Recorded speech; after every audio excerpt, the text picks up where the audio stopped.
Good morning. So much is going on, you guys. I don't even know who I am anymore. Literally, my head's just spinning so fast. I try and do my job and I can't focus. Yesterday, I said the Lord's Prayer so many times just to get through appointments. It wasn't even funny. I was so unhinged. Just a vicious female.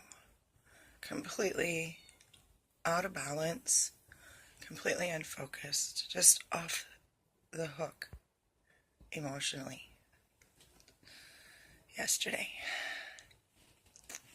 But I know why. And it's been a rough one because I've had to come to terms with some things I hide from myself. And then when I discover these things I hide from myself and I expose them to myself, then things get real intense because some barrier has been dropped, right? So here's some reality for you. Secrets from myself, right? Okay, so the strangest thing happened the other night. Jeff and Derek were talking on their live show, and Jeff mentioned the woman who was brought before Christ and accused of being caught in the act of adultery by this group of men. Now let's think about that, ladies. How often in your life when you're having sex that you're, quote, allowed to have, do you choose to have sex in a place that a group of men can bust in on you and find you there participating in that? Do you and your husband just go around having sex in places where a group of men can bust in and catch you? No, of course you don't. So, that's been perplexing to me, this group of men catching her in the act. I have some experiences. Yeah, you may have seen my testimony video. I talked to you about some experiences in my life that involved pedophilia, child molestation, rape, human trafficking, and how to escape any and all of that. And I did. And it was not easy, and my life was in danger. And I still maintain to this day a great distance between myself and most of the people that I love for their safety. Yes, that's a real thing. It's not just something you read about in books or see on TV or in movies. It's a real thing. It's my life. So, I know I have these experiences. And I know, in this world, I'm tainted goods. I'm of no value in the eyes of men of this world. Because I'm tainted. I'm defiled. I know what it's like to live your life being called a defiled woman. Because I don't recall a moment of my life when I haven't been able to be considered that. And it's been made very, very clear to me. Well, even by those who should love me. Because let's face it, none of us asked to come here. Well, those of us that don't know the truth, right? I have kids right now I work with that, they're suicidal ideations. And everybody's telling them, you can't commit suicide, you need to take meds because you've got to find a reason to live. Think about what it means to other people. And I sit there just shaking my head beside myself with my powerlessness to help people understand. We don't care what it means to other people if we're not there. When all you want to do is leave this earth and you're a teenager and you have everybody else telling you nobody gave that teenager any choice if they come into this world. Nobody gave that teenager any choice about anything that's happened to them. Very few young people have any choices. They just get stuff shoved at them and told what to do and demands put them on them, and you will do this and you will do that. Oh, hey, we've been shoving crap in your body without your permission since you were born. And oh, by the way, you don't get to do anything about it. You're staying. And we're going to make sure of it. Because if you start talking about getting out of here, we're going to call you crazy. We're going to shove meds down your throat, give you a diagnosis, and monitor you for the rest of your living days to make sure you don't leave. Because if I ain't getting out of here, you ain't getting out of here either. That's the mental health system I work in. That's the world we live in. So my life, I was defiled before I was old enough to know what it meant. I never had a chance. Never. And in my mind, I never would. And I've become okay with that. I do pretty well by myself. I don't have to have other people making demands upon my body or my time or requiring me to touch them if I don't want to. And if I do want to, that's okay. I don't need to anyway. I can just go the other way and that feeling will pass, I assure you. I know how to get through that real easy. But yesterday, no, it wasn't. Well, it was a bad day yesterday. And it started first thing in the morning, man. I'd had a black night. I don't remember, and I often don't remember what is brought to me in my sleep. I hope I get to know someday. And yesterday I woke up restless and disconnected, and I knew that something had been going on in the night. And I started thinking back on Jeff's comment on the show where he said, I have people typing in the chat room what he said, and we don't even know. Maybe we don't. Maybe we do. Maybe we know exactly what that scenario held. Maybe we've seen it. Maybe we've heard it. Maybe we've experienced it. Maybe we read about it somewhere. Maybe we were there. Never know. But the profundity of what followed might change my life again, because it's on my mind a lot. It's on my mind along with a whole bunch of other stuff, and I'm almost having a hard time separating it. And then I have to stop and ask myself, am I supposed to separate it? I do not know. But I've never been good with math and science, and suddenly things I see on Naughty Beaver's show, I'm like, oh, that's what that means, and it wasn't something he just talked about. No, it wasn't. As always, plagued by technology. I kind of go along with like all y'all do. When I have problems with technology to get out what it is that I'm feeling compelled to say, I kind of take it as a sign that I'm on the right track.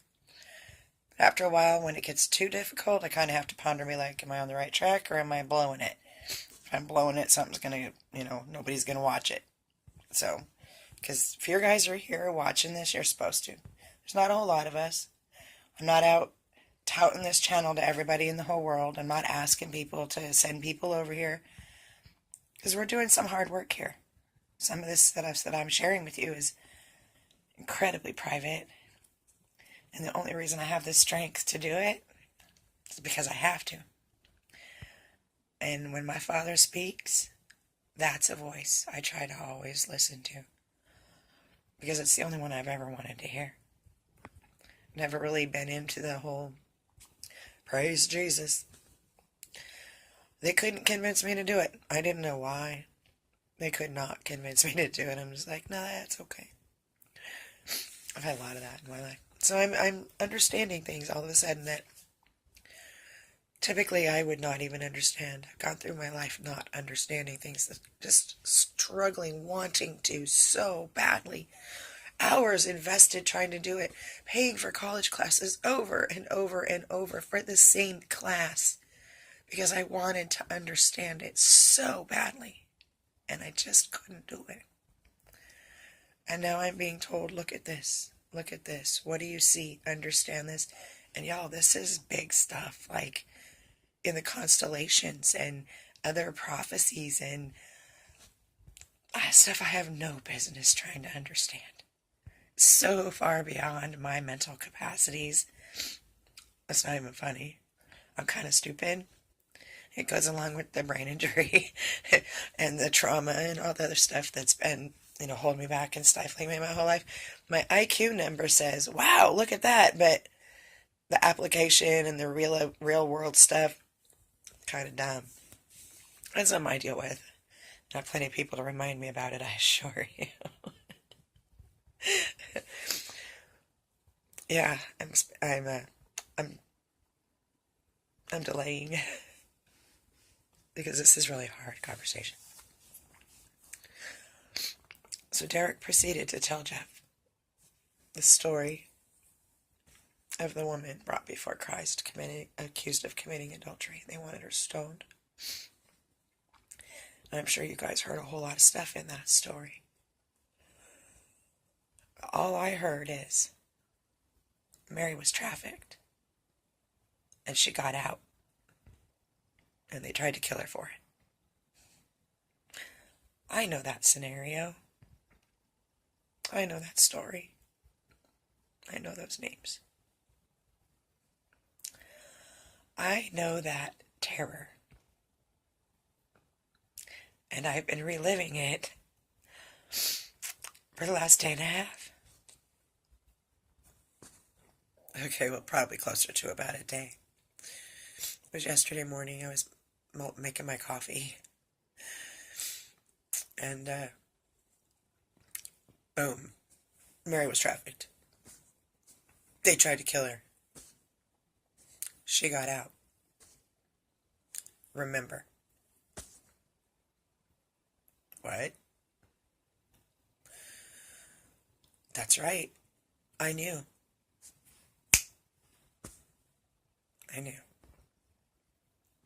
That story, that lie, that disgusting, despicable, wretched twist they put in there about a woman committing adultery.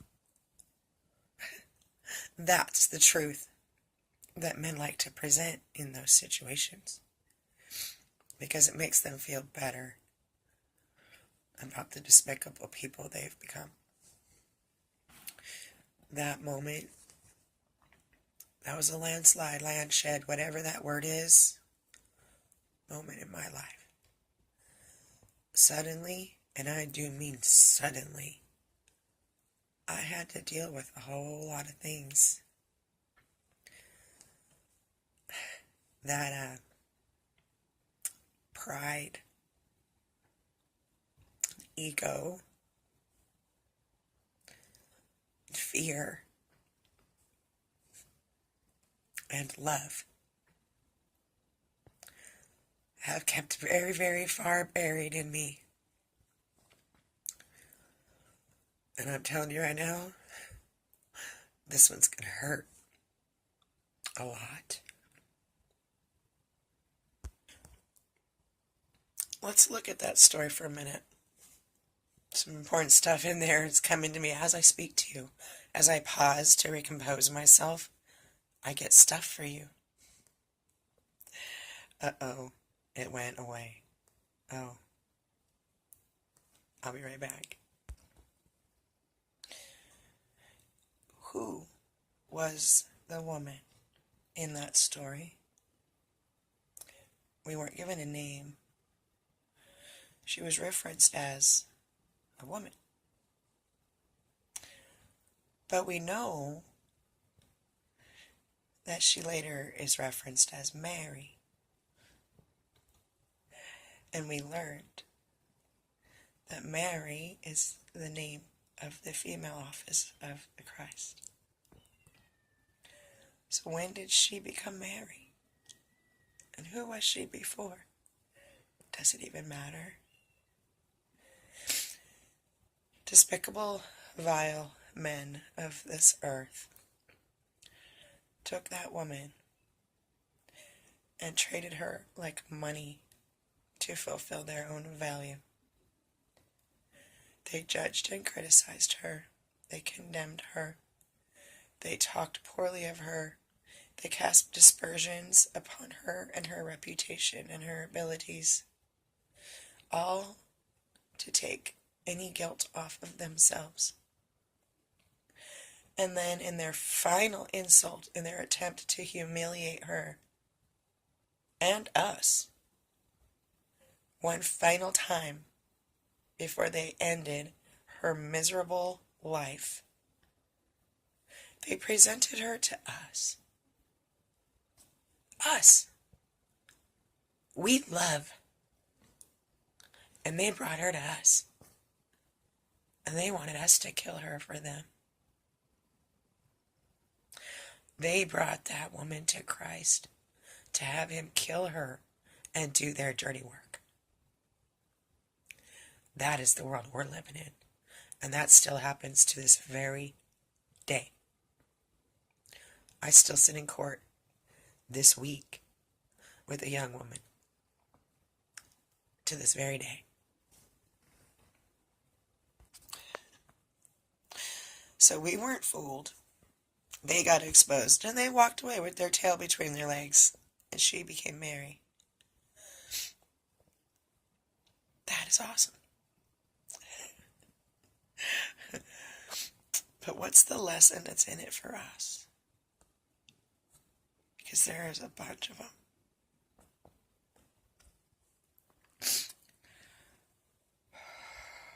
This is a hard one, you guys. One of the hardest videos I've ever made. And I thought I was going to get to talk to you about Cherokee prophecy and feathered dragons today. I'm learning that I'm reaching a phase where I have to be far more careful about what I speak and to whom I speak it. Because it's about to become very dangerous for us. Because we know stuff. And it was driven home to me yesterday in my job, and the day before in my job, and the day before in my home.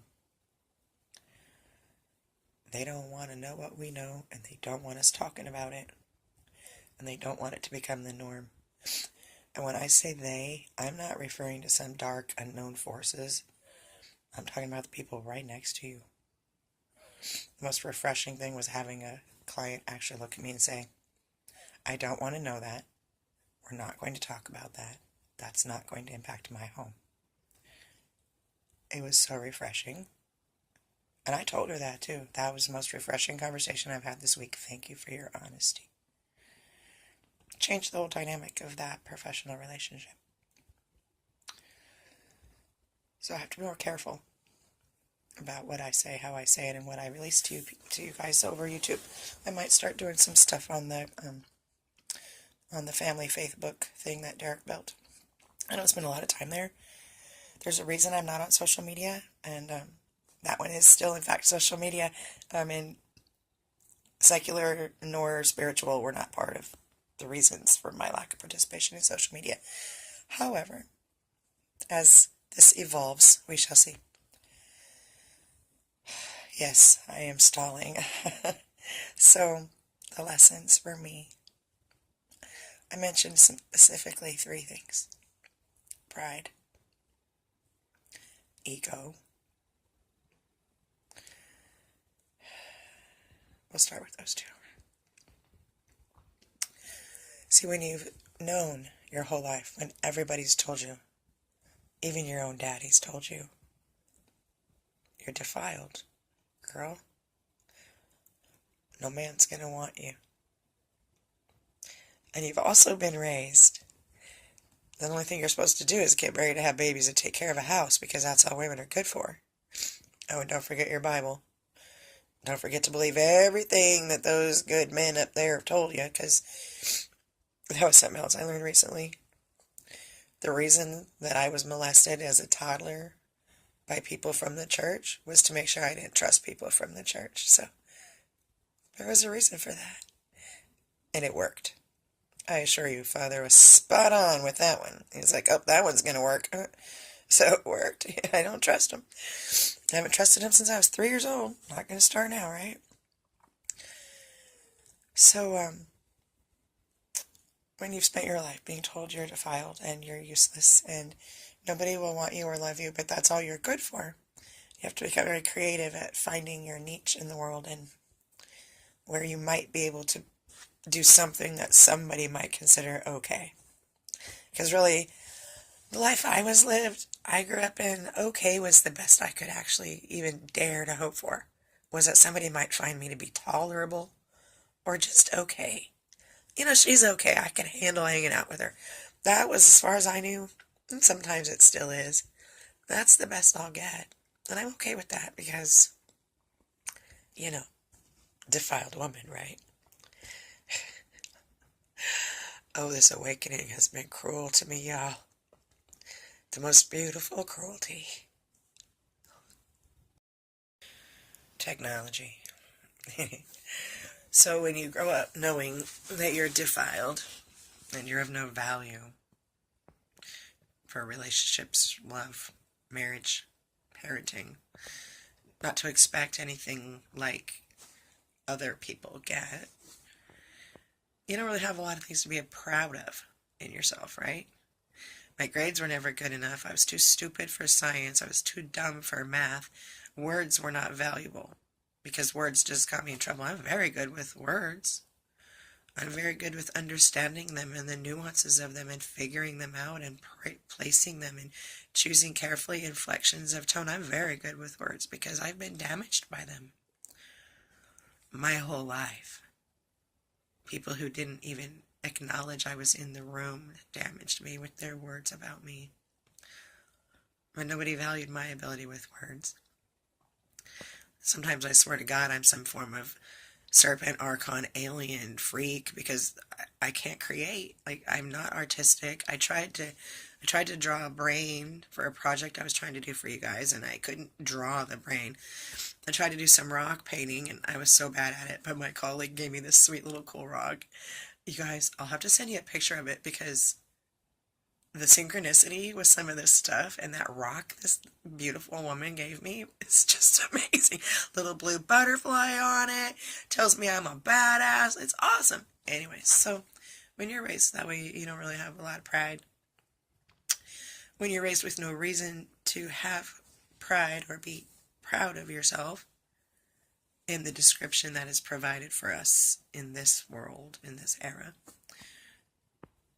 you don't necessarily do things that would lead people to think you should be proud of yourself. May not have the best with makeup, may not do the best with your hair, may not have the best housekeeping, may not have the best driving record, might not give a crap about your credit because why? It doesn't matter anyway, so why? So there's some things about pride, right? But on the flip side of that, because we are talking about this in the concept of the definitions of the eras of the world that I've been raised in this lifetime. So in that sense of you have no reason to be proud of yourself, or you should be proud of yourself, typically the way it's presented to young people. On the other end of that is all about defending my right to breathe. As I mentioned previously, at that point in my life, I had no indication of reality or truth. So I hadn't chosen to come here. I hadn't chosen my parents. I hadn't chosen abuse. I hadn't chosen neglect. I had not chosen any of it.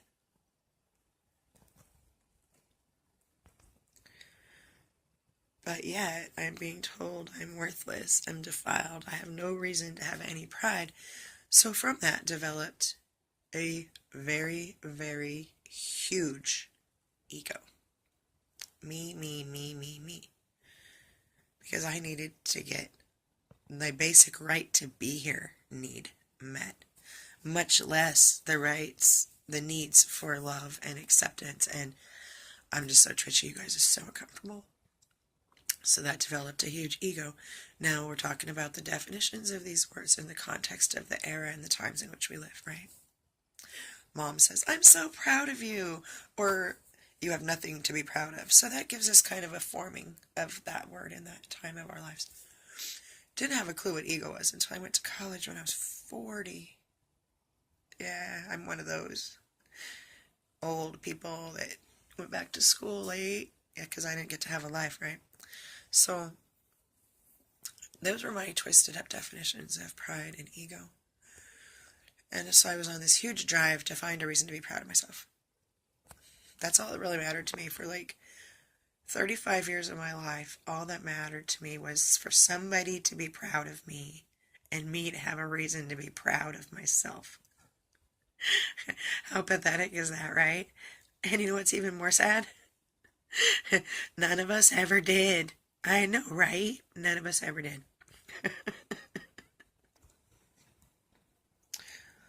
So, as there was no pride, there was this huge ego. Everything was about me, and it was bad.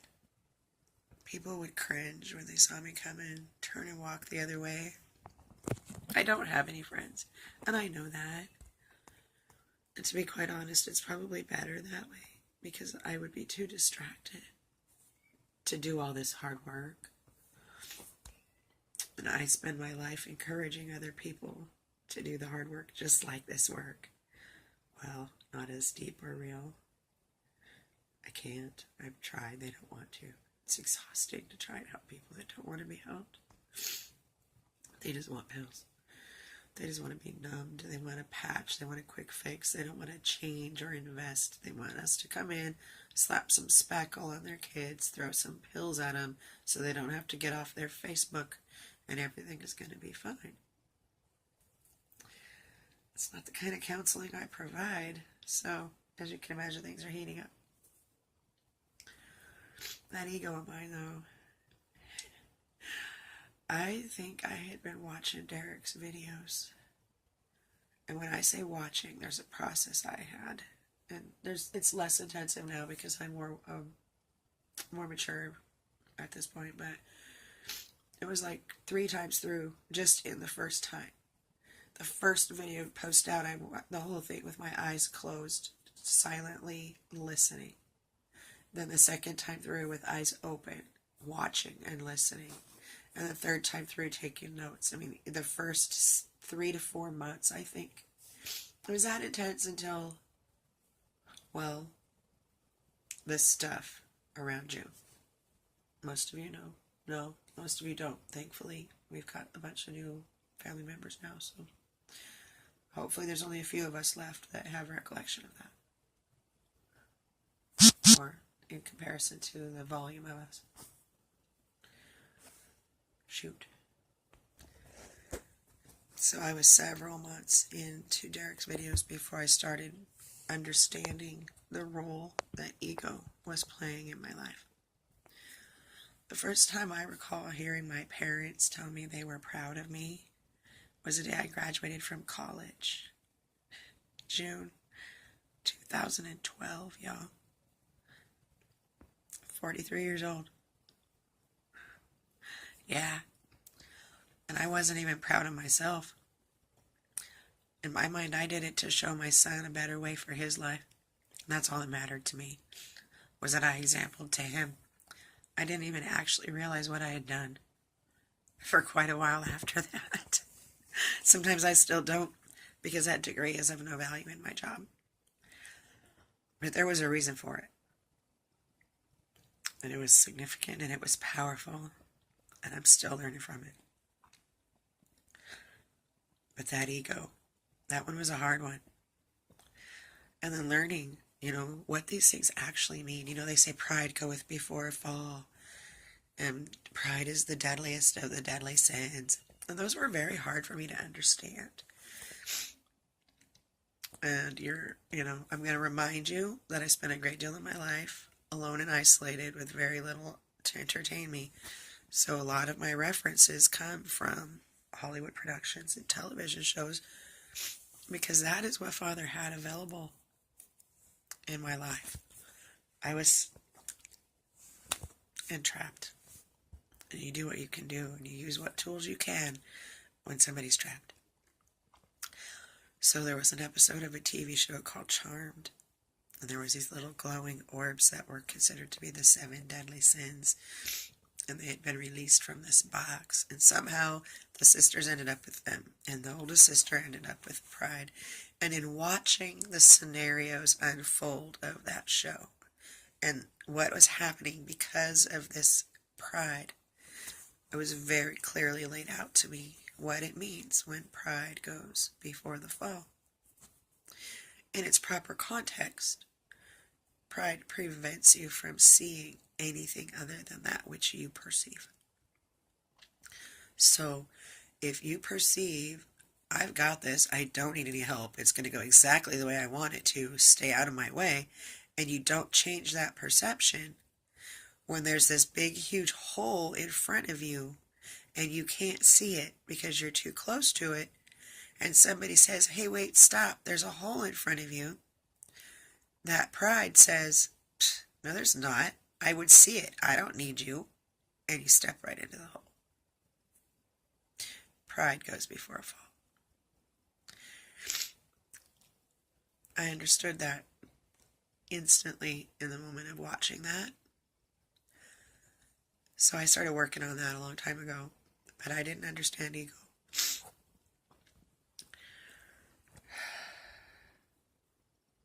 And now I do. There's more to say, but I've been told to stop talking now. I love you all. I love you all far more than you will ever know, because you don't know what it's like to live that loneliness and that isolation that I assure you Mary lived.